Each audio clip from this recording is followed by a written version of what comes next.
শ্রীমকথিত শ্রী শ্রী রামকৃষ্ণ কথামৃত 137 পাতা।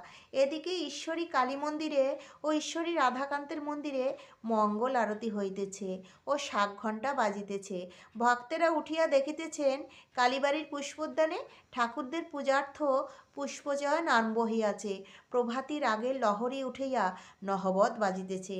নরেন্দ্রাদি ভক্তগণ প্রাতকৃত্য সমাপন করিয়া ঠাকুরের কাছে আসিয়া উপস্থিত হইলেন। ঠাকুর হাস্যমুখ উত্তর পূর্ব বারান্দার পশ্চিমাংশে দাঁড়াইয়া আছেন। নরেন্দ্র, পঞ্চবটিতে কয়েকজন নানকপন্থী সাধু বসে আছে দেখলুম। শ্রীরামকৃষ্ণ, হা, তারা কাল এসেছিল। তোমরা সকলে একসঙ্গে মাদুরে বসো, আমি দেখি।